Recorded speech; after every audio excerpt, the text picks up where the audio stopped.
दोस्तों, वीडियो शुरू करने से पहले कृपया आप मेरे चैनल को सब्सक्राइब जरूर करें और साथ में बेल आइकन को भी दबा दें ताकि मेरे नए वीडियो का नोटिफिकेशन आपको मिल जाए। और अगर वीडियो अच्छा लगे तो कृपया लाइक, कमेंट और शेयर जरूर कीजिए। अब देर न करते हुए आज की कहानी शुरू करते हैं।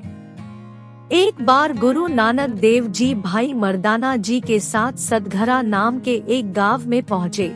वहां पहुंचकर गुरु नानक देव जी और भाई मर्दाना बाजार में एक दुकान के सामने पेड़ के नीचे बैठ गए। जिस दुकान के सामने गुरु जी बैठे हुए थे उस दुकान का मालिक बहुत अमीर था। उसने दुकान पर काम करने के लिए बहुत सारे नौकर रखे हुए थे। उस दुकान के मालिक का व्यापार बहुत बड़ा था और उसका सारा समय इसी में बीत जाता था। वो हर समय अपने व्यापार के बारे में ही सोचता रहता था। उसके पास धन की बिल्कुल भी कमी नहीं थी, लेकिन फिर भी वो भगवान से बिल्कुल विमुख था। ना ही वो साधु संतों की संगत करता था और ना ही कोई दान पुण्य करता था। जब भाई मर्दाना की नजर उस आदमी पर पड़ी तो भाई मर्दाना गुरु नानक देव जी को कहने लगे, ये आदमी तो बहुत सुखी लगता है, क्योंकि जब से हम यहाँ पर बैठे हैं इसने हमारी तरफ बिल्कुल भी ध्यान नहीं दिया। जब से हम आए हैं इसका ध्यान अपने काम पर ही है। भाई मर्दाना ने गुरु जी से कहा, लगता है ये आदमी कभी किसी की सेवा भी नहीं करता और ना ही कोई दान पुण्य करता दिखाई देता है, लेकिन फिर भी ये बहुत सुखी मालूम होता है। मर्दाना के शब्द सुनने के बाद गुरु नानक देव जी ने कहा, पापों की रीति सदा दुख ही देती है। इस संसार में जिनको ज्ञान प्राप्त है वही सुखी रहते हैं। इसके बाद गुरु नानक देव जी ने भाई मर्दाना से कहा, अगर तुम्हें ये आदमी सुखी दिखाई देता है तो जाकर इसका हालचाल पूछ कर आओ। गुरु नानक देव जी की बात सुनकर भाई मर्दाना उसके पास गए। मर्दाना ने उस आदमी को कहा, आप बहुत सुखी दिखाई देते हैं। आपने ऐसे कौन से पुण्य किए हैं जिसके कारण आप इतना सुखी जीवन व्यतीत कर रहे हो? उस अमीर आदमी ने मर्दाना को नमस्कार किया और कहा, इस दुनिया में मेरे से बड़ा दुखी कोई नहीं है और मेरे दुखी होने के कारण भी ऐसा है जो बताया भी नहीं जा सकता। उस आदमी की बात सुनकर मर्दाना ने कहा, मेरे साथ एक पूर्ण महात्मा है, आप उनसे एक बार बात करके देखें, शायद आपके सभी दुख दूर हो जाएं। भाई मर्दाना की बात सुनकर उस आदमी ने गुरु नानक देव जी से मिलने की इच्छा जाहिर की। वो मर्दाना जी के साथ गुरु जी से मिलने के लिए बाहर आया। उसने गुरु जी के चरणों में माथा टेका और उनसे प्रार्थना की, गुरु जी मेरे दुखों का निवारण भी कर दीजिए, मेरे भी दुख दर्द दूर कर दीजिए। मेरे दुख का कारण मेरी पत्नी है। मेरा उसके साथ बहुत गहरा प्रेम था। मैं रात दिन उसके साथ भोग विलास करता था और मैंने उसका साथ कभी भी नहीं छोड़ा।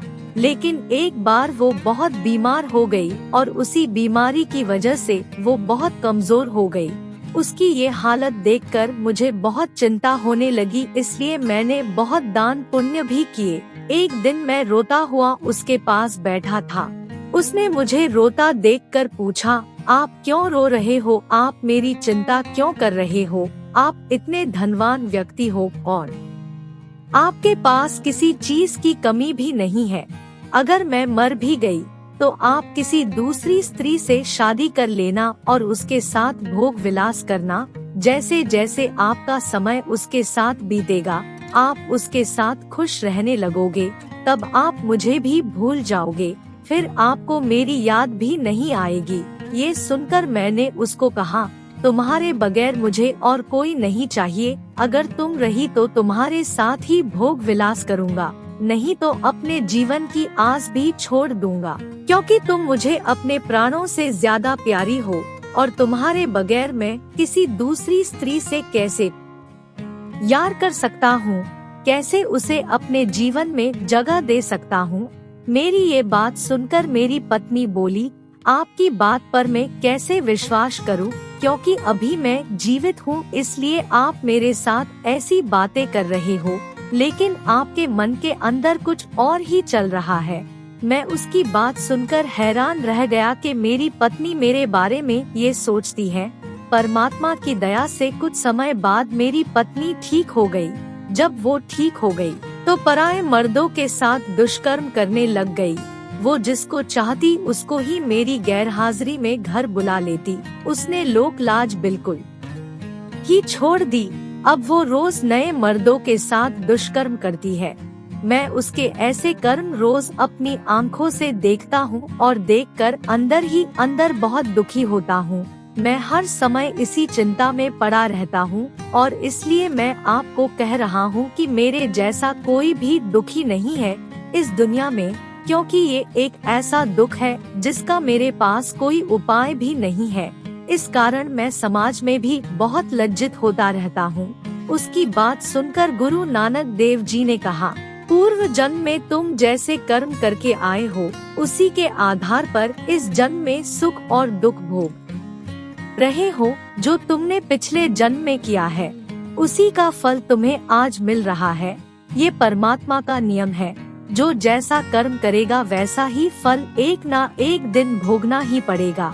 परमात्मा की भक्ति और दुखियों की सेवा और दान पुण्य करने से सुख मिलता है। ये सब अच्छे कर्म करने से तुम्हें अपने पिछले जन्म के किए हुए पापों से भी छुटकारा मिलेगा। इसी तरह गुरु नानक देव जी उसको काफी देर तक समझाते रहे। उसके बाद जब गुरु नानक देव जी जाने लगे तो उस आदमी ने कहा, गुरु जी आप मेरे साथ मेरे घर चले और मेरे घर में अपने चरण डालकर मुझ पर कृपा करें। गुरु नानक देव जी उसकी प्रार्थना सुनकर उसके घर चले गए। उस आदमी ने गुरु नानक देव जी की बहुत सेवा की और गुरु जी को अच्छे पलंग पर बिठाया। उसने अपनी पत्नी को गुरु जी को प्रणाम करने के लिए कहा। गुरु नानक देव जी ने उसकी पत्नी के सर पर हाथ रख कर कहा, पति चाहे दुबला पिंगला या फिर कोढ़ी ही क्यों ना हो, पत्नी को उसे परमेश्वर मानकर उसकी सेवा करनी चाहिए और उसे दूसरे पुरुषों के लिए अपने अंदर मोह भाव नहीं रखना चाहिए। जो पति या पत्नी एक दूसरे को छोड़कर किसी दूसरे की तरफ आकर्षित होते हैं या फिर उसके साथ भोग विलास करते हैं तो यमदूत अंतिम समय उनको खींच कर ले जाते हैं और उन्हें बहुत सजा देते हैं। जब यमदूत सजा देते हैं तो उनकी पुकार सुनने वाला कोई नहीं होता। ऐसे पति या पत्नी की दुनिया में भी बुराई होती है और आगे जाकर भी उसे दुख ही मिलता है। जो पति पत्नी एक दूसरे के प्रति ईमानदार होते हैं उनको इस दुनिया में भी इज्जत मिलती है और आगे जाकर भी उन्हें सुख प्राप्त होता है। गुरु नानक देव जी की बात सुनकर और यमदूतों के डर के कारण उस स्त्री ने गुरु नानक देव जी के चरणों में माथा टेका और कहा, गुरु जी मैंने बहुत पाप किए हैं, कृपया मुझे माफ कर दे। उसकी बात सुनकर गुरु नानक देव जी ने वचन किए, तुम्हारे पिछले किए गए सभी पाप क्षमा कर दिए गए हैं और अब से कोई भी ऐसा कर्म ना करो। पति की आज्ञा के अनुसार रहो और सुख देने वाले उस सच्चे नाम का सिमरन करो।